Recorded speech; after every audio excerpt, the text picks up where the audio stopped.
말라기는 전통적으로 나의 사자라는 그 이름의 뜻을 가진 말라기 선지자를 저자로 인정합니다.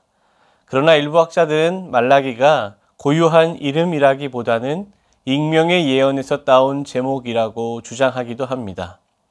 말라기는 다른 구약의 예언서들과는 대조적으로 그 저작 연대에 대한 확실한 암시가 없습니다. 그럼에도 그 기본 배경이 느헤미야와 아주 유사한 점을 발견할 수 있어서 에스라나 느헤미야와 같은 시대일 것으로 봅니다.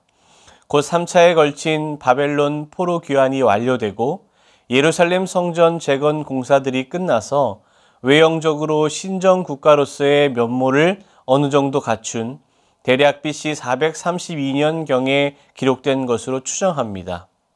이 말라기의 기록 목적은 바벨론 포로 귀환 후에 100여 년이 지나 영적으로 타락하여 흐트러진 백성들에게 하나님과의 언약을 기억하고 다시금 온전한 예배와 헌신을 회복하도록 하기 위해 기록되었습니다.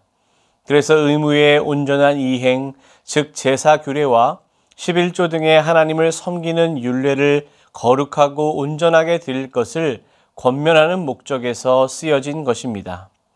말라기의 주제는 크게 책망과 구원에 대한 희망이라고 요약할 수 있습니다.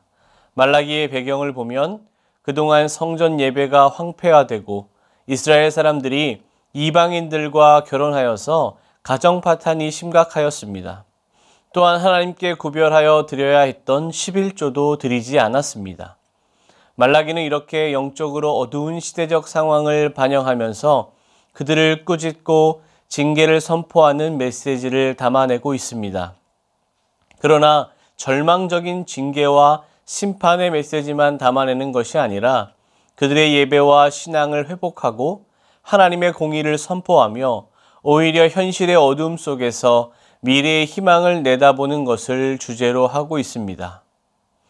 말라기는 논쟁과 질문, 그리고 약속과 깨달음의 구조로 형성되어 있습니다. 말라기는 총 6개의 변론으로 구성되어 있는데 하나님에 대한 백성들의 6가지 질문과 그에 대한 대답으로 이루어져 있습니다. 첫 번째는 1장 1절에서 5절에 이스라엘을 향한 하나님의 사랑에 대한 논쟁입니다. 말라기는 이스라엘을 향한 하나님의 선택적 사랑의 실체를 변호하며 그와 같은 사랑은 언약에 확고히 순종하며 그에 대하여 성실하게 예배할 것을 요구합니다. 두 번째로 1장 6절에서 2장 9절은 제사장들의 태만을 지적하고 진실하고 정확하게 말씀을 가르치고 공정하게 행하는 것, 제사장의 직무를 성실하게 행하는 것, 백성들의 거룩함을 보존시키는 것이 참된 제사장의 모습임을 말씀합니다.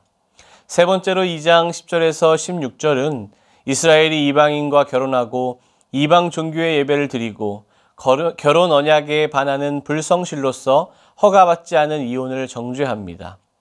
네 번째로 2장 17절에서 3장 5절에서는 과연 하나님이 공의로우신 분인가에 대한 논쟁을 합니다. 여호와 하나님께서 현존하는 악의 문제에 대해 방관하지 않으시며 여호와의 사자가 임하면 세상의 정의가 실현될 것을 말씀합니다. 다섯 번째로 3장 6절에서 12절은 이스라엘이 억지로 드리는 헌물이라는 주제로 돌아갑니다. 사람들은 물질적인 어려움을 경험하였고 그들의 행동으로 인해 저주 아래에 있었습니다. 그래서 말라기는 하나님의 축복으로 보상받을 수 있도록 성실한 11조를 드리도록 도전합니다. 마지막 여섯 번째 3장 13절에서 4장 3절은 불평과 분노가 많은 동시대인들에게 여호와 하나님께서 구원할 것이며 악한 자들이 부유함으로 하나님의 공의를 피해간 것처럼 보이지만 여전히 심판을 받게 될 것임을 확인시켜 줍니다. 말라기는 여호와 하나님께서 언약의 사자인 메시아를 보내실 것과 그의 길을 준비하는 자를 보내실 것을 예언함으로 마칩니다. 하나님의 사랑과 언약은 변함이 없습니다. 결국 하나님의 백성들이 하나님께 보여야 할 것은 불신과 분노가 아니라 하나님이 약속하신 말씀에 대한 철저한 순종과 언약 백성으로서의 온전한 삶입니다. 말라기를 통해 우리를 향하신 하나님의 뜻과 사랑을 다시금 확인하고 주의 백성으로 온전하게 서기를 결단할 수 있기를 바랍니다.